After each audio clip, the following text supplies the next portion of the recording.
बिस्मिल्लाहिर्रहमानिर्रहीम, अस्सलाम वालेकुम। हमारे चैनल में खुश आमदीद। अगर आप हर रोज़ सनसनीखेज और डरावनी कहानियाँ सुनना चाहते हैं तो जल्दी से चैनल को सब्सक्राइब कर लें। मैंने अपनी भारी पलकें खोल कर देखा। सामने का मंजर बड़ा ही दहशतनाक था। मैं कितने दिन से बेहोश पड़ी थी और आज मुझे होश आया था। मुझे कुछ भी याद ना रहा था, लेकिन जैसे ही उठकर बैठी तो खुद को इस बैरान और सुनसान जगह पर पाया। एक खंडर सा मालूम होता था, लेकिन मैं यहाँ पर कैसे पहुंची? मैं अपने ज़हन पर जोर देने की कोशिश कर रही थी। इर्द गिर्द का जायजा लेने लगी, जहाँ पर कोई भी नहीं था सवाए सन्नाटे और खौफनाक अंधेरे के। लेकिन मेरा वजूद इस कदर कमज़ोर हो रहा था कि मुझसे उठकर बैठा भी ना गया। बस खाली खाली नज़रों से गर्दन घुमाकर इधर उधर देखती रही। अचानक ही मैंने बोलने की कोशिश की, लेकिन ये जानकर मेरे पैरों तले से ज़मीन निकल गई कि मैं अपनी कुव्वत गोयाई खो चुकी हूँ। मैं बार बार हलक से आवाज़ निकालने की कोशिश कर रही थी। मैं किसी को आवाज़ लगाना चाहती थी, लेकिन मेरी ज़ुबान मेरे मारे प्यास के बिल्कुल खुश्क हो चुकी थी। इतनी बेबसी तो मैंने अपनी ज़िंदगी में कभी महसूस नहीं की थी। तभी अचानक मुझे अपनी आंखें गीली होती हुई महसूस हुई। शायद मैं रो रही थी। एकदम से ही मेरे नज़दीक कदमों की चाप उभरी थी। किसी का लंबा चौड़ा वजूद मेरे नज़दीक आ रहा था, लेकिन ये देख कर मेरी जान में जान आई कि इसके हाथ में पानी था। अब वो मुझे सहारा देकर पानी पिला रहा था। मैं इस अजनबी शख्स का चेहरा ना देख सकी थी, क्योंकि रात की तारीकी के बायस मुझे वो नजर नहीं आया था। लेकिन इतना मैं जान गई थी कि ये बिल्कुल एक वीरान और खाली जगह थी। फिर जिस तरह से वो शख्स अंदर आया था, इसी तरह खामोशी से वापस चला गया। मैं बेबसी की हालत में अकेले ही ज़मीन पर पड़ी थी, लेकिन अचानक ही ज़हन के पर्दे पे माज़ी की तलख यादें आने लगी। तो मैं फूट फूट कर रोती थी। ज़िंदगी इतनी भयानक होगी, जी तो मैंने कभी सोचा भी नहीं था। मेरा नाम जरनीश है। मैं एक अमीर खानदान से ताल्लुक़ रखती थी। मैं अपने माँ बाप की इकलौती बेटी थी। अम्मी अब्बू मुझ पर जान छिड़कते थे। अब्बू का बिजनेस था और वो इसी में मसरूफ़ रहते, जबकि अम्मी को घरदारी संभालने से ही फुर्सत ना मिलती थी। इस वक्त मैं कॉलेज में पढ़ रही थी। मेरी ज़िंदगी में किसी चीज़ की कोई कमी ना थी, लेकिन बस मुझे एक बात तंग कर रही थी कि हमारा कोई रिश्तेदार नहीं था। जिस तरह स्कूल कॉलेज में मैं लड़कियों के मुंह से इनके मामू ममानी फूफो वगैरह का जिक्र सुनती, ऐसे में मेरे पास ऐसा कोई भी रिश्ता नहीं था। मैं अक्सर अपनी माँ से ये सवाल करती कि आखिर मेरे रिश्तेदार क्यों नहीं हैं, कोई ताया चचा या फिर फूफा वगैरह। इस सवाल पर अम्मी अबू खामोश हो जाते थे। फिर एक दिन अबू बड़े उदास लहजे में कहने लगे, ये सब मेरी गलती है कि तुम्हारे पास ऐसा कोई रिश्ता नहीं। अम्मी कहने लगी, सिर्फ तुम्हारे नहीं बल्कि मेरी भी गलती है। दरअसल बेटा, हम दोनों ने पसंद की शादी की थी। कोई भी रिश्तेदार इस शादी पर खुश नहीं था, ना ही मेरे घर वाले और ना ही तुम्हारी अम्मी के घर वाले। बस इसीलिए हमारी बदकिस्मती थी कि हमने सबकी पसंद पर अपनी मोहब्बत को तरजीह दी और कोर्ट मैरिज कर ली, और इसके बाद सबने हमसे रिश्ता नाता तोड़ लिया था, और आज तक वो रिश्ता फिर दोबारा कायम नहीं हुआ और हम दोनों अपनी ज़िंदगी में खुश हैं। ये बात मैं अच्छी तरह समझ गई थी कि अम्मी अब्बू को मोहब्बत करने की सज़ा मिली थी। इसलिए मैंने इन्हें समझाते हुए कहा कि मोहब्बत और पसंद की शादी करना कोई जुर्म नहीं है। अगर रिश्तेदार आपसे नाराज़ हैं तो ये आपका कोई कसूर नहीं, बल्कि इनकी ज़हनियत है। इसलिए आज के बाद मैं कभी आपसे ये सवाल नहीं करूँगी। मैं अपने अम्मी अब्बू से अपनी जान से भी ज़्यादा मोहब्बत करती थी। अब्बू का सिर्फ एक ही दोस्त था जिसका नाम शेरी अंकल था। वो अब्बू का बिजनेस पार्टनर भी था। अक्सर आना जाना लगा रहता था। मैं भी कभी कभार इनके घर चली जाती थी। जब भी मैं इनके घर जाती तो वो बड़े प्यार से पेश आते थे। अब्बू इन पर बहुत ज़्यादा एतबार करते थे। वैसे भी मेरा अपने माँ बाप के सिवा इस दुनिया में कोई भी नहीं था। ऐसे में एक शेरी अंकल का ही घराना था जहाँ पर हम आते जाते थे। इनकी 3 बेटियाँ जबकि 2 बेटे थे। इनकी फैमिली बहुत बड़ी थी। मैं इन्हें देखकर हसरत करती कि ये लोग कितने खुश नसीब है जो इतनी बड़ी फैमिली है, और हम सिर्फ 3 अफराद हैं। ऐसे में अगर अब्बू काम की वजह से कहीं दूसरे शहर चले जाते तो पीछे मैं और अम्मी अकेले ही रह जाते थे। उस दिन भी अब्बू को अपने किसी दोस्त के बेटे की शादी में जाना था। वो मुझे बार बार कहने लगे कि तुम भी साथ चलो, लेकिन मैं जाने से इनकार कर दिया। इसकी वजह ये थी कि मेरे पेपर होने वाले थे और मैं इनकी तैयारी कर रही थी। اس لیے امی ابو دونوں ہی ساتھ چلے گئے۔ کبھی بھی وہ دیر سے واپس گھر نہیں آتے تھے، لیکن اس دن انہیں بہت زیادہ دیر ہو گئی تھی۔ مجھے کیا پتا تھا قیامت میری منتظر ہوگی جب پتا چلا کہ ان کا بہت بڑا ایکسیڈنٹ ہو گیا ہے۔ میری تو دنیا ہی اندھیر ہو گئی تھی، میں اسی وقت بے ہوش ہو گئی تھی، لیکن جب ہوش آیا تو سامنے ماں باپ کے جنازے تھے۔ میں سوچ بھی نہ سکتی تھی کہ پلک جھپکتے میں ہی آسمان سے زمین پر گر جاؤں گی۔ امی ابو کے جنازے میں کوئی بھی نہیں آیا، صرف میں ہی تھی۔ ان کے کوئی رشتہ داروں کو کچھ خبر بھی نہ تھی کہ اب وہ کون سے شہر میں رہتے ہیں، یا امی کی طرف سے بھی ان کے ماں باپ یعنی میرے نانا نانی وغیرہ کسی کو بھی کوئی اطلاع نہ مل سکی تھی، اور پھر انہیں دفنا دیا گیا۔ میں شدید بخار میں مبتلا تھی۔ ایسے میں شیری انکل کی فیملی ہی تھی جس نے مجھے سہارا دیا۔ ہر وقت وہ میرے ساتھ ہی رہتے تھے۔ پھر ایک دن وہ کہنے لگے کہ تم اتنے بڑے گھر میں اکیلی کیسے رہو گی، چلو ہمارے گھر میں چل کر رہو۔ میں اس گھر میں ہڈیز چھوڑنا نہیں چاہتی تھی، لیکن اکیلے رہنا بھی جہاں ممکن نہ تھا، اس لیے چپ چاپ ان کے گھر چلی آئے۔ پہلے تو میرا بالکل بھی دل نہ لگا تھا، لیکن آہستہ آہستہ انہوں نے مجھے بہلانا شروع کر دیا۔ لیکن میں حیران رہ گئی جب انہوں نے ابو کے سارے بزنس پر قبضہ کر لیا، اور خرچے کے نام پر 3 مہینے کے بعد بھی میرے ہاتھ پر 1 روپیہ بھی نہ رکھا۔ میں نہیں جانتی تھی کہ ابو کا کیا کام تھا، کیسا کاروبار تھا، نہ انہوں نے کبھی مجھے کچھ بتایا۔ میں نے تھوڑی سوچا تھا کہ یہ میرے ابو اتنی جلدی یہ دنیا چھوڑ کر چلے جائیں گے۔ پھر آہستہ آہستہ مجھے شیری انکل کی نیت کا پتہ چل گیا۔ وہ ایک لالچی انسان تھے۔ انہوں نے ابو کے سارے کاروبار پر قبضہ کر لیا اور ابو کی جائیداد اپنے نام کرانا چاہتے تھے۔ وہ خوبصورت بنگلہ جو ابو نے اپنی محنت سے بنایا تھا، انہوں نے وہ میری 18ویں سالگرہ پر میرے نام کر دیا تھا، لیکن اب وہ گھر دھوکے سے اپنے نام کرنا چاہتے تھے۔ یہ بات مجھے کبھی پتہ نہ چلتی اگر ایک رات میں اپنے کانوں سے ان کی باتیں نہ سن لیتی تو۔ وہ اپنے دونوں بیٹوں کو اپنے کاروبار میں شامل کر چکے تھے اور اس گھر کو بھی اپنے نام کرنا چاہتے تھے۔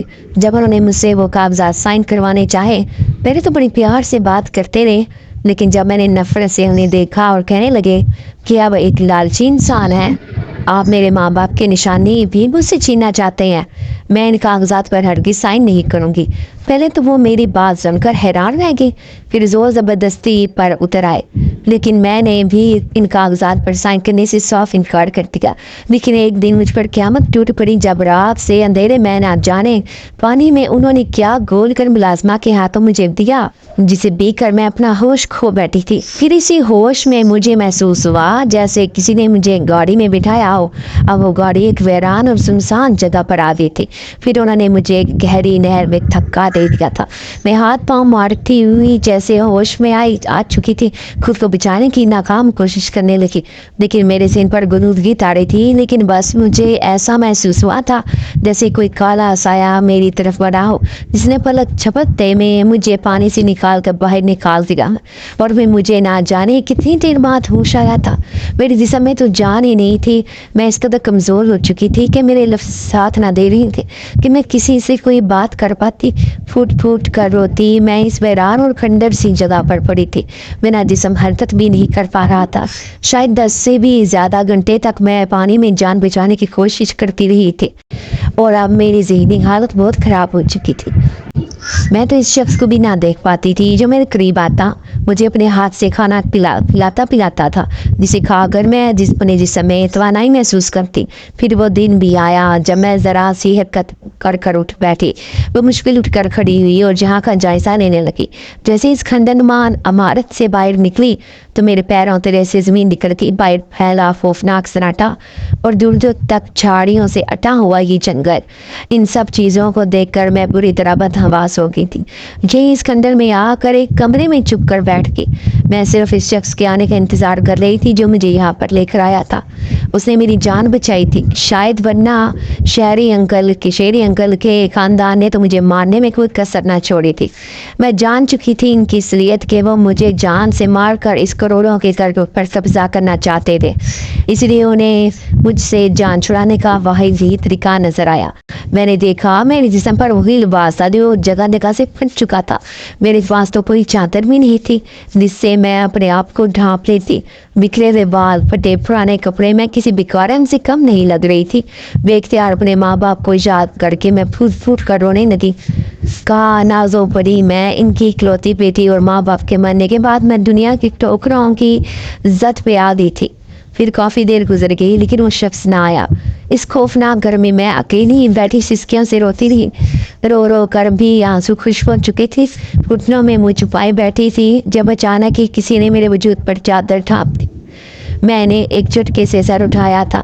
सामने ही वो नकाबपोश आदमी खड़ा था जिसकी आंखें अंधेरे में खूब चमक रही थी। क्या तुमने ही मुझे बचाया था? डूबने से मैं लड़खड़ाती आवाज़ में इससे पूछने लगी, लेकिन जवाब में बिल्कुल खामोशी थी। फिर भी बसी से मैं इससे कहने लगी, तुम मेरी बात का जवाब क्यों नहीं देते थे? तभी उसने एक भारी आवाज़ सुनाई थी, तुम्हें बचाने वाली रब की ज़ात थी, मेरा इसमें कोई काम नहीं, मैं तो बस एक वसीला बना था। उसकी आवाज़ बहुत खूबसूरत थी। मैं बेसाख्ता उसे देखने लगी, लेकिन मैं इस वक्त कहाँ पर हूँ, किस शहर में? अब मैं इसे हर बात जानना चाहती थी, लेकिन उसकी अगली बात नहीं मेरे सर पर आसमान गिरा दिया जब वो कहने लगा कि आप इस शहर से हज़ारों मील के फासले पर हैं, क्योंकि नहर में तैरती हुई आप इस तरफ आ गई थी जहाँ पर इंसानी आबादी सैकड़ों मील दूर है। मेरी बात का जवाब देकर वो खामोशी से आया था, इसी खामोशी से वापस चला गया और मैं पीछे बैठकर सिसकती रही। अब मैं सोच रही थी कि मेरे मरने का शेरी अंकल इसके खानदान ने कितना बड़ा जश्न मनाया होगा। अब वो शायद वो इस घर पर कब्जा भी कर चुके होंगे। नहीं नहीं, मैं इतनी आसानी से अपने अब्बू की इस कीमती दौलत पर इन्हें कब्जा करने नहीं दूंगी। मैं इनसे इनकी मौत का बदला लेकर ही रहूँगी। मैं अपने दिल में मंसूबे बना रही थी, लेकिन आखिर में यहाँ कैसे पहुँची, ऐसे कई सवाल मेरे ज़हन में आ रहे थे। थोड़ी देर बाद वो आदमी आता हुआ दिखाई दिया। इसके हाथ में खाना था। मैं चुपचाप खाना खा रही थी क्योंकि मेरी अंदर बेतहाशा कमज़ोरी आ चुकी थी। अब मेरे वजूद पर एक चादर तो थी जो इसकी मरहूने मिन्नत थी। उसे मुझे चादर देकर मुझ पर बहुत बड़ा एहसान किया था, क्योंकि मेरे सारे कपड़े फट चुके थे। फिर 3 दिन बाद जाकर मेरी हालत ऐसी हो गई थी कि मैं अब दोबारा इस शहर में जा सकती थी। एक रात मैं सो रही थी जब उस शख्स मेरे करीब आया। मैंने देखा अभी तक उसका चेहरा वाज़ेह न था कि वो कौन है, कहाँ से आता है। मैं इसी खंडन मागर में पड़ी रहती थी कि मेरी हालत ऐसी नहीं थी कि मैं इनके कहीं जा सकती थी। तभी मैंने इसे कहा कि मैं वापस अपने शहर जाना चाहती हूँ। उसने मेरी बात का कोई जवाब ना दिया, चुपचाप उठकर चल दिया। लेकिन जब सुबह का उजाला फैला तो मेरी आंखों ने एक हैरत अंगेज मंजर देखा था। चारों तरफ रोशनी फैली हुई थी। तभी सामने से गुजरता एक बूढ़ा आदमी मुझे देखकर ऐसे चौंका जैसे उसने कोई भूत देख लिया हो। कौन हो बेटा तुम, और यहाँ क्यों पड़ी हो? वो कुछ खौफजदा नज़रों से चारों तरफ देख रहा था। मैं उठकर बैठी और कहने लगी, बाबा जी, मैं एक बेनाम लड़की हूँ, क्योंकि लोगों का नाम उनके माँ बाप से होता है। मेरे तो माँ बाप मर चुके हैं, मेरा कोई नाम नहीं है, मैं लावारिस हूँ। मैं फुट फुट कर रो दी थी। वो कहने लगा, लेकिन तुम इस खंडन में कैसी रह रही हो? देखो ये जंगल बहुत खतरनाक है, यहाँ पर आसेबी मखलूक रहती है, ज़रूर तुमने भी इन्हें जहाँ देखा होगा। मैं बाबा से कहने लगी कि मुझे किसी आसेबी मखलूक का कोई खौफ नहीं है, क्योंकि मेरे अंदर से हर डर मिट चुका है, क्योंकि मैंने मौत को बहुत नज़दीक से अपने पास देखा था। फिर वो आदमी कहने लगा, चलो तुम मेरे साथ मेरे घर चलो, लगता है तुम्हारे साथ कोई हादसा पेश आया है। अब वो मुझे ज़बरदस्ती उठाने की कोशिश कर रहे थे, लेकिन मैं इस शख्स को इंतज़ार करना चाहती थी जो मेरा मोहसिन था, जिसने मेरी ज़िंदगी बचाई थी, जो इतने दिन से मेरा ख्याल रख रहा था। लेकिन वो बाबा जी मेरे पास खड़ा मुझे अपने घर जाने पर मजबूर कर रहा था। वो मुसलसल एक ही बात कह रहा था कि यहाँ पर कोई भी नहीं रहता, ये जंगल बहुत खौफनाक है। हैरत है कि तुम यहाँ बच कैसे गई? अब मैंने वो चादर ओढ़ी और इसके साथ जाने लगी। मैंने काफ़ी देर तक इस आदमी का इंतज़ार किया था, वो अजनबी जिसका मुझ पर एहसान था, लेकिन वो मुझे नज़र नहीं आया। अब मैं इस बाबा जी के साथ इसके घर जा रही थी। रास्ते में वो बाबा बताने लगे कि इस तरह पहले एक लड़की यहाँ पर मुर्दा हालत में मिली थी, इसे कुछ लोगों ने अगवा किया था और फिर मार कर यहीं पर फेंक दिया था। उस दिन के बाद से लोगों का यहाँ दाखिला ममनू है। तुम्हारे साथ भी कोई हादसा पेश आ सकता था, लेकिन खुदा ने तुम्हारी जान बचा ली है। تو بہت بڑی بات ہے۔ اب میں انہیں کیسے بتاتی کہ زندگی نے میرے ساتھ کیا کیا ہے۔ مجھ سے میرے پیار کرنے والے ماں باپ چھین لیے، لوگوں نے مجھے مارنے کی کوشش کی دولت جائیداد کی خاطر، لیکن پھر بھی آج میں زندہ ہوں۔ شاید میری جان بہت سخت ہے۔ ایسے کئی چیزیں مجھ پر مایوسی بن کر تاری تھی، پھر وہ مجھے اپنے گھر لے آئے۔ ان کے گھر میں ان کی بیوی اور 3 بیٹیاں تھیں، بہت غربت میں وہ زندگی گزار رہے تھے۔ مجھے ایسی حالت میں دیکھا تو اس کی بیوی کہنے لگی، ارے یہ کوئی تو بھکارن، کسی کو بھکارن کو اٹھا لائے ہو کیا تم؟ تو بابا جی کہنے لگے، نہیں، کسی اچھے گھرانے کی لڑکی لگتی ہے، لیکن بہت برے حالات سے گزر رہی ہے۔ تم ذرا معلوم کرو کہ اس کے ساتھ کیا بیتتی ہے۔ میں خاموشی سے ان کی گفتگو سن رہی تھی، تبھی اس کی بیٹی آئی جو تقریباً میری ہی ہم عمر تھی۔ میرا ہاتھ پکڑ کر کہنے لگی، چلو بہن کپڑے بدل لو، تمہارے کپڑے تو جگہ جگہ سے پھٹے ہوئے ہیں۔ اب میں نے نکاح ہی کوئی لباس پہن لیا تھا۔ منہ ہاتھ دھو کر ایک بہن میرے بالوں میں کنگھی کرنے لگی، کیونکہ میں نہایت کمزور ہو چکی تھی۔ اپنے آپ کو آئینے میں دیکھ رہی تھی، میرا چہرہ کتنا بدل چکا تھا، لیکن اچانک ہی آئینے کے پیچھے سے کوئی چہرہ مسکرایا تھا۔ میں ایک دم سے اچھل پڑی، چہرہ میں کیسے بھول سکتی تھی؟ میں نے ادھر ادھر دیکھا، لیکن وہ تو یہاں پر نہیں تھا۔ تبھی سامنے کھڑی لڑکی کہنے لگی، میرا نام ریمشا ہے اور میں بابا کی تیسری بیٹی ہوں۔ کیا ہوا، تم اتنا ڈر کیوں رہی ہو؟ اور تمہارا نام کیا ہے؟ میں نے خاموشی سے اسے اپنا نام بتا دیا تھا۔ پھر وہ تینوں ہی میرے پاس بیٹھی اور مجھ سے پوچھنے لگی کہ آخر تمہارے ساتھ کیا ہوا ہے؟ تم اتنی چپ کیوں ہو؟ بتاؤ تو صحیح۔ پھر میں نے انہیں ساری بات بتا دی کہ کس طرح ماں باپ کے مرنے کے بعد لوگوں نے میرے ساتھ یہ سلوک کیا اور مجھے مرنے کے لیے پانی میں پھینک دیا۔ وہ تو میری زندگی تھی جو میں آج زندہ بیٹھی ہوں، ورنہ شاید کب کی قبر میں سو رہی ہوتی۔ وہ تینوں حیران ہو رہی تھی، کہنے لگی، بعض لوگ غربت کی وجہ سے پریشان رہتے ہیں اور بعض دولت کی وجہ سے۔ ہم بھی غریب لوگ ہیں، لیکن پھر بھی ہمارا گزارا اچھا ہو رہا ہے۔ اب میں ان کے گھر میں رہ رہی تھی۔ پھر ایک دن بابا کی بیوی کہنے لگی، 3 بیٹیاں جوان ہو کے پریشان رہتی ہوں کہ کیسے ان کی شادیاں کروں۔ ہمارا گاؤں تو ویسے ہی بہت غریب ہے، لیکن پھر بھی سب لوگ دولت کے خواب دیکھتے ہیں کہ کسی امیر گھرانے سے بہو لے کر آئیں۔ اب میری بڑی والی بیٹی 28 سال کی ہو جائے گی، بس اس کے لیے پریشان رہتی ہوں۔ میں ان کی پریشانی سمجھتی تھی، کاش میرے ہاتھ میں ہوتا تو میں ان کی تینوں بیٹیوں کی شادی کروا دیتی۔ لیکن اچانک ہی میرے ذہن میں خیال آیا تھا، اگر کسی طرح میری ساری دولت مجھے مل جائے تو میں بڑے آرام سے یہ کام کر سکتی ہوں۔ ہاں، مجھے اپنی جائیداد حاصل کرنی ہوگی جو دھوکے سے شیری انکل نے اپنے خاندان کے نام کرتی ہے اور خود میرے باپ کی جائیداد پر عیش کر رہی ہے۔ میں رات دن ایسے منصوبے بناتی رہتی تھی۔ پھر ایک دن میں سوئی تو اچانک ہی ایسا محسوس ہوا جیسے میری کوئی چارپائی کے پاس کھڑا ہو۔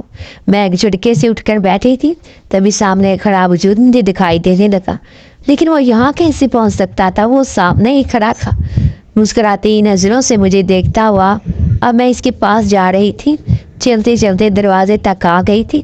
جیسے ہی دروازہ کھول کر باہر آنے لگی تو اچانک ہی سے پیچھے سے بابا کی آواز سنائی دی، بیٹی کہاں جا رہی ہو آدھی رات کے اس وقت؟ میں چونک کر پیچھے پلٹی۔ بابا حیران پریشان سے مجھے دیکھ رہے تھے، جبکہ میں نے سامنے کی طرف دیکھا، وہ وجود غائب ہو چکا تھا۔ وہ مجھے اپنے پاس بلا رہا تھا۔ میں نیند کی حالت میں انہیں بتا رہی تھی۔ وہ ایک دم سے پریشان ہو کے پھر کہنے لگے، کون تمہیں بلا رہا تھا؟ جہاں تو کوئی بھی نہیں ہے۔ میں بری طرح ہڑبڑا گئی تھی، میرا ذہن بھی بہت بھاری ہو رہا تھا۔ پھر میں واپس سونے کے لیے لیٹ گئی، لیکن پوری رات نیند نہ آئی۔ بار بار مجھے اسی کا خیال آتا رہا۔ پھر 1-2 بار نہیں، کئی بار وہ میرے سامنے آتا۔ میں اسے پوچھنا چاہتی تھی کہ وہ ہر بار آ کر میرے نظر سے پوشیدہ کیوں ہو جاتا ہے، اسے کس بات کا ڈر ہے؟ میں اس سے بات کرنا چاہتی تھی۔ پھر اس بات کا ذکر میں نے ایک دن بابا کے سامنے کیا۔ جب انہوں نے میری بات سنی تو وہ خوفزدہ ہو کر کہنے لگے، بیٹا جو تمہیں نظر آتا ہے وہ کوئی انسان نہیں ہو سکتا۔ جی آپ کیا کہہ رہے ہیں؟ وہ انسان ہی ہے، اس نے اتنے دن تک میرا خیال رکھا۔ یہ دیکھیں، یہ کالی چادر اسی نے مجھے دی تھی۔ تبھی بابا نے اس چادر کو سونگ کر دیکھا اور کہنے لگے، اس میں سے تو جنات کی بو آتی ہے۔ میں اچھی طرح جانتا ہوں کہ اس جنگل میں جنات آباد ہے، وہ پورا جنگل آج سے بھی ہے۔ میں حیرت سے ان کی بات سن رہی تھی تو بابا کہنے لگا، یہ جنگل آج سے نہیں، کئی 100 سالوں سے آباد ہے۔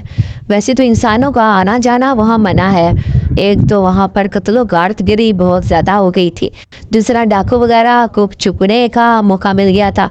ऐसे में जब से पाबंदी लगा दी गई कि कोई भी अब इस जंगल का रुख नहीं करेगा, आहिस्ता आहिस्ता करके इंसानों ने बिल्कुल ही वहाँ आना जाना छोड़ दिया। अब किसी को वहाँ कोई आता जाता दिखाई देता है तो वो सब यही समझते हैं कि ज़रूर ये कोई गैर फितरी मखलूक है, इंसान नहीं। और तुम्हारे साथ भी ऐसा ही कुछ हुआ है। बाबा जी तो अपनी तरफ से सच्चाई मिटा रहे थे, लेकिन मुझे पूरा यकीन था कि वो मेहरबान शख्स मेरी ज़िंदगी में दोबारा ज़रूर वापस आएगा और मुझे हकीकत बताएगा कि वो कोई जिन्नात है या कोई इंसान जिसने मुझे बचाया है, जिसने मुझे वापस ज़िंदगी की तरफ धकेला।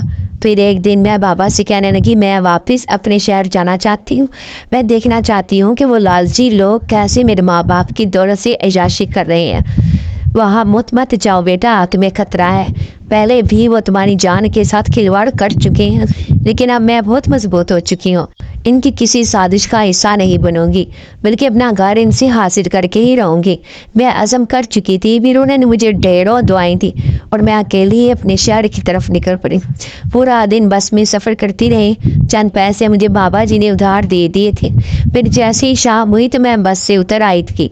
अब रात होने वाली थी। मैं वहाँ पैदल ही चल रही थी, इस घर की तरफ जा रही थी जो मेरे माँ बाप ने मेरे लिए बहुत प्यार से बनाया था, लेकिन आज गैर इसमें रहकर ऐश कर रहे थे।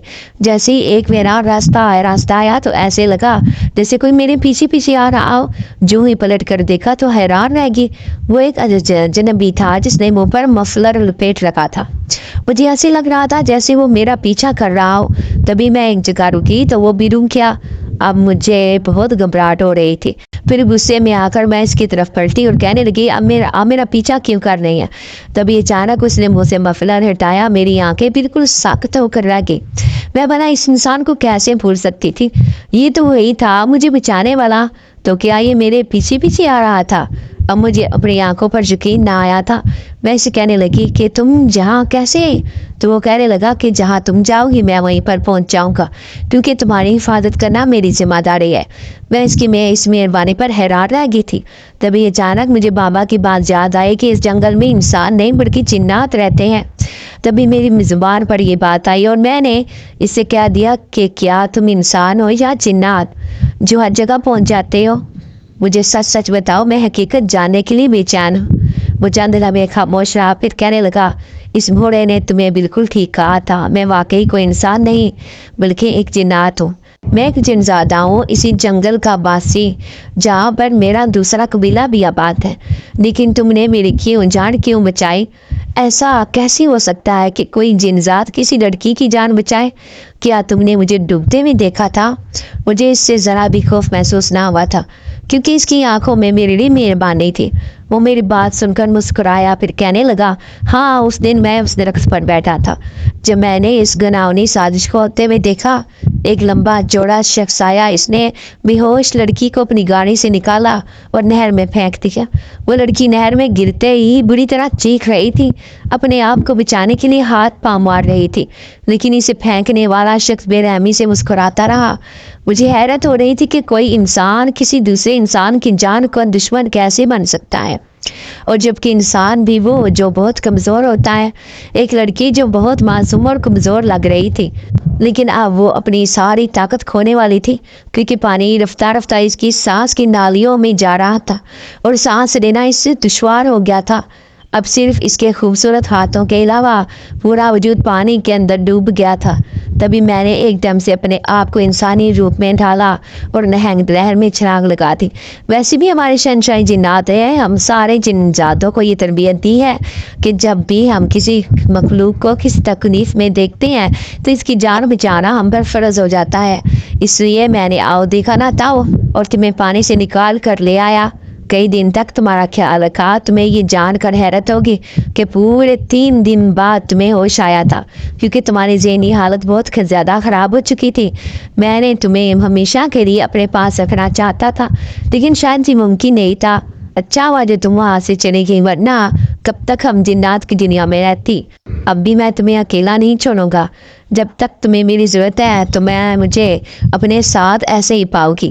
میں دنیا کی نظروں سے تو پوشیدہ ہوں، لیکن صرف تم مجھے دیکھ سکتی ہو۔ اگر تمہیں میری ضرورت پڑے تو تم اپنے دشمنوں سے مقابلہ کرنے کے لیے میرا استعمال کر سکتی ہو۔ وہ بڑے مضبوط لہجے میں مجھے کہہ رہا تھا۔ اس کی باتیں سن کر مجھے بہت خوشی مل رہی تھی۔ میں سوچ بھی نہ سکتی تھی کہ یہ جنزاد میری یوں مدد کرے گا۔ پھر میں نے اسے ہمیشہ اپنے ساتھ رہنے کو کہا۔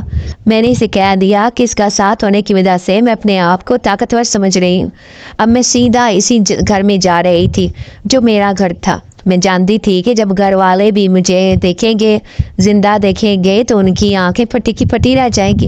لیکن نہیں، ابھی مجھے کسی دوسرے روپ میں جانا ہوگا، لیکن کہ وہ مجھے پہچان نہ سکے۔ پہلے میں دیکھنا چاہتی ہوں کہ ان کی سازشوں کو کہ وہ میری موت کا غم کیسے منا رہے ہیں۔ تبھی میں نے اپنے آپ کو نوکرانی ظاہر کیا۔ میں نے پھٹے پرانے کپڑے پہن لیے اور منہ پر کالک لگائی، پھر دوپٹے سے چہرہ چھپا لیا۔ جیسے ہی سامنے خوبصورت بنگلے پر دستک دی جو میرے باپ کا بنایا ہوا تھا، لیکن آج دوسروں نے کے قبضہ میں تھا۔ سامنے ایک چوکیدار کھڑا تھا۔ میں اس سے کہنے لگی کہ میں یہاں کام کی تلاش میں آئی ہوں، تو وہ کہنے لگا کہ ٹھیک ہے، میں بیگم صاحب عباس سے پوچھ کر بتاتا ہوں۔ اب اس نے مجھے اندر بلا لیا تھا۔ سامنے شیری انکل کی بیوی کھڑی تھی، زینت آنٹی، جو بہت ماڈرن اور تیز ترار عورت تھی۔ میری آنکھوں میں ان کی نفرت تھی، لیکن میں نے اپنا پورا چہرہ چھپایا ہوا تھا، صرف میری آنکھیں ہی نظر آ رہی تھی۔ پھر وہ زینت آنٹی کہنے لگی کہ لڑکی، تم نے اپنا چہرہ کیوں چھپا رکھا ہے؟ میں آواز بدل کر کہنے لگی، بیگم صاحبہ، میں بہت خوبصورت ہوں اور میرا رنگ بھی بہت کالا ہے، اس لیے میں ہر وقت چہرہ چھپا کر کام کرتی ہوں۔ تو وہ کہنے لگی، اچھا ٹھیک ہے، زیادہ باتیں نہ کرو، تم سرونٹ کوارٹر میں رہنا اور میں تمہارا کل کام دیکھوں گی کہ تم کیسے کام کرتی ہو۔ میں نے ہاں میں سن ہلا دیا تھا۔ اب میں وہاں کام کرنے لگی، لیکن کسی کو معلوم نہ تھا کہ میں کون ہوں۔ پھر ایک دن میں نے شیری انکل کو اپنی بیوی سے بات کرتے ہوئے دیکھا، جب وہ کہہ رہے تھے کہ ہارون کے اس خوبصورت گھر پر تو میری کب سے نظر تھی۔ میرا بس نہ چلتا تھا کہ میں اس کی یہ دولت، ساری دولت چھین لوں۔ تم نہیں جانتی زینت کہ میں نے تو کاروبار میں معمولی پیسے لگائے تھے، سارے پیسے تو ہارون کے تھے، لیکن ایسا ایسا کر کے میں نے سازش کر کے اپنا حصہ مضبوط کر لیا اور اسے کمزور کرنا شروع کر دیا۔ بس اسی بات کا صدمہ اسے برداشت نہ ہوا تھا۔ اس دن میں نے اسے کاروبار ڈوبنے کی جھوٹی خبر سنائی تھی۔ تبھی تو ہمارے پریشانی کی اس قدر برا ایکسیڈنٹ ہوا کہ وہ اس دنیا سے ہی رخصت ہو گیا۔ لیکن دیکھو ہمارے لیے کتنا اچھا ہوا کہ ہمیں یہ گھر بھی مل گیا اور اس کا سارا کاروبار بھی، اور ہمارے عیشوں کے ساتھ ہی ہمارے بچوں کے بھی۔ یہ بات کرنے کے بعد زینت آنٹی کہنے لگی، اور تو کیا، تم نے اس سام کی سپولی کا کام بھی اچھا کیا جو اسے نہر میں پھینک کر مرنے کے لیے چھوڑ دیا، اور ہم نے تو یہاں مشہور کر دیا کہ وہ کسی اپنے یار کے ساتھ بھاگ کی ہے۔ دیکھو ہم نے ایک تیر سے دو شکار کر لیے۔ اب کسی کو پنک بھی نہ پڑنے دینا کہ ہم نے کیا سازش رچی ہے۔ ان کی یہ گھٹیا باتیں سن کر میرا خون کھول رہا تھا۔ میرا بس نہ چل رہا تھا کہ میں کیا کر ڈالوں۔ جب خون کی آنسو رو رہی تھی، لیکن اس رات میں ہچکیوں سے روئی اور اپنے ماں باپ کو یاد کرتی رہی۔ تبھی جانے کسی کا سایہ مجھے اس کمرے میں محسوس ہونے لگا۔ تبھی اسے آواز آئی، کیوں روتی ہو؟ میں تمہارے ساتھ ہوں۔ اپنے ماں باپ کے لیے دعا کرو جو انہیں سکون نصیب ہو جائے۔ اگر تم ایسے آنسو بہاؤ گی تو وہ بھی اپنی قبر میں بے چین ہو جائیں گے۔ میں روتے ہوئے کہنے لگی، کیسے صبر کر لو، لوگوں کے گھٹیا چہرے میرے سامنے آ چکے ہیں۔ میرے ماں باپ کو انہوں نے جان بوجھ کر مارا ہے، قتل کیا ہے، اوپر سے انہوں نے مجھے بھی قتل کرنے کی کوشش کی، لیکن تم نے میری جان بچا لی۔ تم میرے محسن ہو۔ وہ جنزاد سن کر مسکرایا، پھر اس نے میرے سر پر ہاتھ رکھ دیا اور کہنے لگا، مجھے ہمیشہ اپنے ساتھ پاؤ گی، کبھی بھی خود کو اکیلا نہ محسوس کرو گی۔ اس کے تحفظ کا احساس جیسے میرے اندر نئی روح پھونک رہا تھا۔ پھر میں بے چارگی سے کہنے لگی، کیا تم میرا ایک کام کر سکتے ہو؟ میں اپنے دادا دادی کا پتہ لگانا چاہتی ہوں، آیا وہ زندہ ہیں یا نہیں؟ اگر وہ زندہ ہوئے تو پھر میں ان کے ذریعے ہی ان کی سازش بے نقاب کروں گی، انہیں جیل کی سلاخوں کے پیچھے ڈالوں گی، اپنے قتل کے جرم میں۔ تو وہ جنات کہنے لگا، ٹھیک ہے، یہ میرے چند گھنٹوں کا کام ہے، میں ابھی پتہ لگا کر تمہیں بتاتا ہوں۔ اگر تم اپنوں کے پاس جانا چاہتی ہو تو تم ضرور جاؤ، اس وقت تمہیں ان کی ضرورت ہے۔ اس کی بات سن کر مجھے حوصلہ ہوا تھا۔ اب بھی میں یہاں نوکرانی بن کر کام کر رہی تھی۔ میں نے دیکھا انہوں نے میری ساری تصویریں ہٹا دی تھی، میرے ماں باپ کی، میرے بچپن کی یادیں، سارے گھر کا فرنیچر چینج کر لیا تھا۔ وہ لوگ خوب عیاشی کر رہے تھے، جبکہ میں اس وقت بھی پھٹے پرانے کپڑے پہن کر ایک نوکرانی کی طرح یہاں کام کرتی پھر رہی تھی۔ پھر دوسری رات کسی نے مجھے جگانے کی کوشش کی تھی۔ کوئی مجھے دھیمے دھیمے سے آواز لگا رہا تھا۔ میں جو پورا دن کام کاج کر کے تھکی رہی ہاری سو رہی تھی، اچانک کی آنکھیں کھول کر دیکھا تو سامنے وہ جنزاد تھا جو مہربان نظروں سے مجھے دیکھ رہا تھا۔ اسے دیکھ کر میں ہمیشہ ایک خوش ہو جاتی تھی۔ اب بھی اس کی بات سننے کی منتظر تھی جب وہ اپنی خوبصورت آواز میں کہنے لگا کہ میں نے تمہارے اپنے رشتہ داروں کا پتہ لگا لیا ہے۔ وہ ایک دوسرے شہر میں رہتے ہیں لیکن وہ اچھے خاصے امیر ہیں، تمہیں سہارا بھی دے سکتے ہیں اور تمہارے ساتھ کی گئی ہر زیادتی کا بدلہ بھی دے سکتے ہیں، اس لیے تمہیں ان کے پاس ضرور جانا چاہیے۔ اس کی بات نے مجھے بہت خوشی دی۔ پھر میں کہنے لگی ٹھیک ہے، میں آج رات ہی تمہارے ساتھ وہاں چلتی ہوں، لیکن کیا تم مجھے وہاں تک پہنچا سکتے ہو؟ تو وہ کہنے لگا کیوں نہیں، میں ہمیشہ تمہاری حفاظت کروں گا اور تمہارے ساتھ رہوں گا۔ تم ابھی اور اسی وقت اس گھر سے چلی جاؤ اور جب واپس لوٹو تو ان کے ساتھ یہاں آنا تاکہ تمہیں ان سے کوئی خطرہ نہ ہو۔ پھر اسی رات میں چپکے سے اس گھر سے فرار ہو گئی تھی اور اسی جنزاد کے ساتھ اپنوں کی تلاش میں نکل پڑی۔ اس نے مجھے خوبصورت سے گھر کے آگے چھوڑ دیا تھا۔ میں جاتے ہوئے بہت ڈر رہی تھی، نہ جانے جی میرے ساتھ کیا سلوک کریں گے، مجھے قبول کریں گے یا بھی نہیں۔ جیسے ہی میں اندر گئی تو سامنے ایک عورت بیٹھی تھی۔ وہ اچھی خاصی عمر کی تھی لیکن اس کے اندر میرے ابو کی جھلک تھی۔ ایسے لگ رہا تھا جیسے وہ میری دادی تھی۔ جب میں ان کے سامنے گئی تو وہ بڑی حیران نظروں سے مجھے دیکھ رہی تھی۔ تبھی سامنے کمرے سے ایک ادھیڑ عمر آدمی شخص نکل کر آئے۔ وہ بالکل میرے ابو کی ہم شکل تھے، ایسے لگتا جیسے وہ میرے ابو کے بھائی ہوں۔ اپنے سامنے مجھے دیکھ کر کہنے لگے کون ہو تم لڑکی اور یہاں کیا کر رہی ہو؟ تبھی وہ عورت بھی ایک دم سے پلٹ کر پھر میں نے سر جھکا لیا اور کہنے لگی میں ہارون احمد کی بیٹی ہوں۔ وہ عورت ایک دم سے اچھل پڑی تھی، ساتھ ہی وہ آدمی بھی چونک کر مجھے دیکھنے لگا۔ پھر اسے مجھے سینے سے لگایا اور روتے ہوئے کہنے لگی میں تمہاری دادی ہوں، میری بیٹی ہارون کہاں ہے؟ میں اس سے ملنے کے لیے بےتاب ہوں۔ اس کا کوئی اتا پتا فون نمبر میرے پاس نہیں تھا، ورنہ میں کوئی سال پہلے اس سے ملنے پہنچ جاتی، اسے معاف کر دیتی۔ میں نے کی بات سن کر رونے لگی اور کہا کہ دادی وہ اس دنیا میں نہیں رہے، اماں اور وہ دونوں یہ دنیا چھوڑ کر جا چکے ہیں۔ یہ سنتے ہی وہ صوفے پر گر گئی تھی۔ تبھی سامنے کھڑے میرے چچا انہیں سنبھالنے لگے۔ سارے گھر والے اکٹھے ہو گئے تھے، یہ سب میرے اپنے تھے۔ انہوں نے ابو کو معاف کر دیا تھا لیکن اب بہت دیر ہو چکی تھی، وہ اس دنیا سے جا چکے تھے۔ پھر جب میں نے انہیں شہری گل کی سازش کے بارے میں آگاہ کیا تو میرے چچا کا خون کھولنے لگا۔ وہ کہنے لگے اس مکار شخص کی اتنی ہمت کہ وہ تمہیں قتل کرنے کی سازش کرے، ہم اسے ضرور بدلا لیں گے اور ساتھ ہی اپنے بیٹے کے وہ کاروبار بھی تمہارے نام کروائیں گے کیونکہ اس پر صرف تمہارا حق ہے۔ دادی نے فیصلہ کر لیا تھا، اب چچا اور دادی میرے ساتھ جا رہے تھے، شیری انکل کا اصل نقاب کے پیچھے چھپا چہرہ دنیا کو دکھانے کے لیے۔ ساتھ میں بہت سکون سے سوئی تھی، میری آنکھوں میں بہت خوشی تھی جب میں نے ایک خوبصورت خواب دیکھا کہ میں ایک باغ میں ٹہل رہی ہوں جہاں پر پھول ہی پھول ہیں۔ پھر میں نے اپنے آپ کو دیکھا کہ میں ایک شہزادیوں والا لباس پہن رکھا ہے، میں جھولے پر بیٹھی ہوں لیکن پیچھے کوئی کھڑا ہے جو مجھے تیز تیز ہوا کے سپرد کر رہا ہے۔ میں نے پلٹ کر مسکراتے ہوئے پیچھے مڑ کر دیکھا، کوئی اور نہیں بلکہ وہی جنزادہ تھا۔ صورت دیکھتے ہی ایک دم سے میری آنکھ کھل گئی تھی، لگ رہا تھا جیسے وہ ابھی بھی میرے قریب ہی ہو۔ سے بہت مجل ہو رہی تھی، آپ نے مجھے بہت خوشی دی تھی۔ ارادہ جنزاد میرے دل میں خاص جگہ بنانی تھی۔ دل میں چچا اور دادی کے ساتھ شیری انکل کے گھر پہنچ گئی۔ انہیں سامنے زندہ دیکھ کر حیرت سے دو چار تھے، ان کی آنکھیں پھٹے کی پھٹی رہ گئی تھی۔ پورا گھر اکٹھا ہو گیا، تبھی میں چیخ چیخ کر سب کے سامنے کہنے لگی کہ یہ لوگ میرے قاتل ہیں، انہوں نے جان بوجھ کر مجھے مارنے کی کوشش کی۔ چچا کہنے لگے میں نے پولیس بلوا لی ہے، اب وہ اس آدمی کو گرفتار کر کے اپنے ساتھ لے جائیں گے۔ 2 گھنٹے کے اندر اندر یہ پورا گھر خالی کر دو، ایسا نہ ہو کہ میں اس پورے خاندان کو پولیس کے میں گرفتار کروا دوں۔ چچا کی پونچھ بہت دور تک تھی۔ شیری انکل ان کے سامنے گڑگڑاتے ہوئے کہنے لگے مجھے معاف کر دو، مجھ سے غلطی ہوگی، لیکن چچا اور میں نے انہیں معاف کرنا نہیں تھا کیونکہ انہوں نے مجھے تو مارنے کی سازش کی تھی، ساتھ ہی میرے ابو کا بھی خیال نہ کیا اور انہیں اتنی ذہنی ٹینشن دی کہ وہ اس دن وہ ایکسیڈنٹ کا شکار ہو گئے تھے۔ थोड़ी देर ईसाई इन्हें गिरफ्तार करके ले गई। आखिरकार वो अपने अंजाम को पहुंच चुके थे। फिर इनका सारा सामान उठाकर बाहर फेंक दिया गया।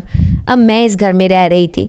फिर मैंने दादी से कहा कि वो भी मेरे साथ ही रहें, क्योंकि मैं अकेली इस घर में नहीं रह सकती। दादी बार बार थी कि तुम हमारे साथ इसी घर में रहो, लेकिन मैं ये बात मानने को तैयार नहीं थी। जहाँ पर मेरे माँ बाप की निशानियाँ थी, इनकी यादें थी, इसलिए मैं हमेशा इस घर में रहना चाहती थी। फिर मेरी दादी मेरे साथ इस घर में रहने पर तैयार हो गई। अब इस घर में और खामोशी थी, लेकिन फिर भी मैं ऐसे लगता कि मेरे माँ बाप मेरे साथ ना होते हुए भी मौजूद हैं। मैं इनकी कमी महसूस करती थी। फिर उस दिन आधी रात को मैं बाहर लॉन में बैठी थी। चमेली के फूलों की खुशबू चारों तरफ फैली हुई थी। मैं उदास सी चांद को देख रही थी। तब भी मुझे अपने कानों में सरगोशी सुनाई दी। अब तो उदास नहीं होना, अब मुस्कुरा कर दिखा दो। मैं खूबजदा सी होकर उठकर चारों तरफ देखने लगी। सामने ही वो दरख्त के पिला था, वही जिनजात जो मेरा मददगार था। मैंने देखा धीरे धीरे वो मेरे करीब आ रहा था। मैं मुस्कुराती हुई नज़रों से इसे देख रही थी। फिर वो मेरे पास आया और कहने लगा कि अब तुम बहुत खुश हो, इसलिए तुम्हें मेरी ज़रूरत नहीं। मैं अपनी दुनिया में वापस जा रहा हूँ। इसके बाद सुनकर मैं उदास हो गई और कहने लगी, नहीं, मैं तुम्हें हमेशा अपने पास देखना चाहती हूँ। वो जिनजात मेरी बात सुनकर मुस्कुराया, फिर कहने लगा, क्या तुम्हें मेरे वजूद से डर था? तो मैं कहने लगी कि कैसा डर? तुम एक मेहरबान जिनजात हो। तुमने मेरी ऐसी मदद की है जो शायद कोई दूसरा इंसान कभी भी ना कर सकता। तुम मेरे खुफिया मददगार हो। वो कहने लगा कि आज नहीं तो कल मुझे वापस अपनी दुनिया में लौटना होगा। आखिर कब तक मैं यहाँ पर रह सकता हूँ? मेरा पूरा कबीना वहीं जन्नत है। इस खंडर में मेरा ठिकाना था, जहाँ पर मैंने तुम्हें अपने पास रखा हुआ था। मैं तो चाहता था कि तुम हमें साथ रहो, लेकिन ये शायद मुश्किल था। लेकिन आज तुम अपने घर में खुश हो, मेरे लिए यही बहुत है। जब भी कभी तुम्हें मेरी ज़रूरत याद आएगी तो बस एक बार मुझे याद कर देना। मैं तुमसे मिलने ज़रूर आऊँगा। वो मुस्कुराते हुए मुझे देखता मेरे सामने से गायब हो गया। मैं बहुत ज़्यादा उदास हो गई थी उसके चले जाने से। लेकिन दूसरे दिन दादी कहने लगी, कल रात मैंने तुम्हें लान में किसी से बातें करते हुए देखा था। वो कौन था? ऐसे लग रहा था जैसे वहाँ किसी की परछाई खड़ी हो, लेकिन चेहरा वाज़ेह नहीं था।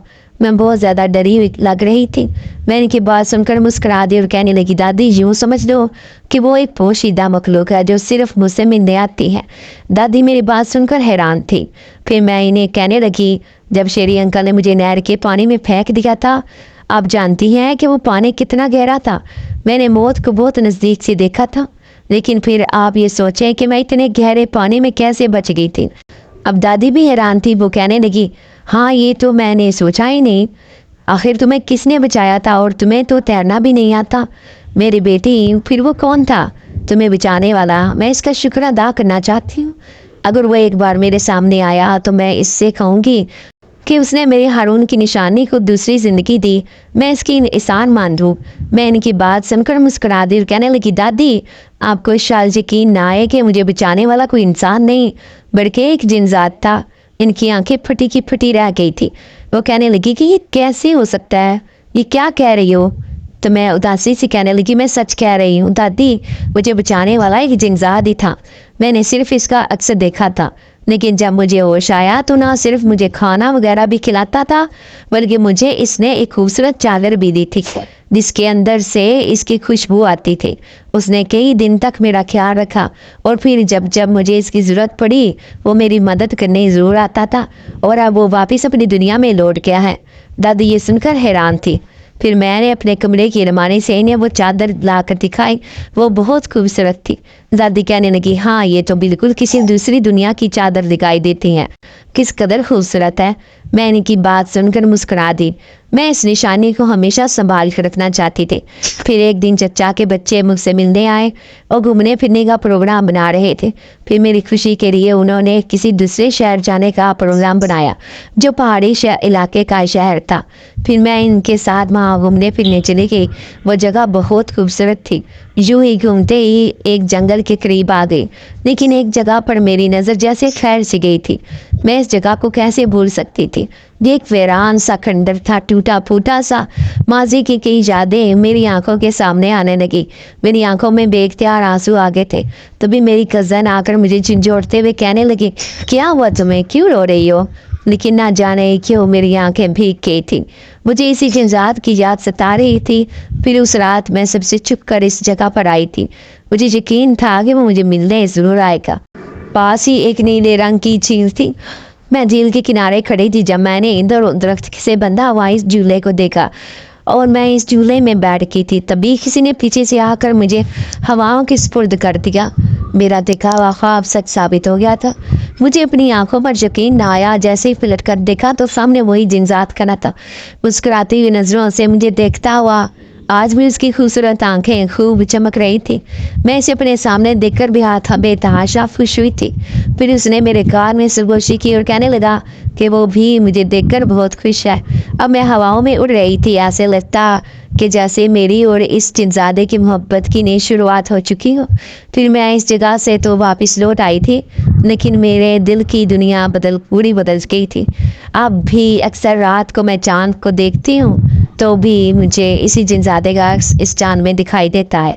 हाँ तो डियर व्यूवर्स, उम्मीद करती हूँ आपको अच्छी लगी होगी ये स्टोरी। इस जल्दी से चैनल को आप सब्सक्राइब कर दो और जाने से आपने वीडियो को लाइक करना नहीं भूलना और जाने से पहले सब्सक्राइब करना भी नहीं भूलना, ताकि मेरी हर आने वाली वीडियो आप तक लाजमी से पहुँच सके। तो अपने आप बहुत सा ख्याल रखिएगा, अपनी दुआ में याद रखिएगा। तो चलती हूँ इसी दुआ इसी उम्मीद के साथ कि कल फिर आप मेरी वीडियो देखना नहीं भूलेंगे।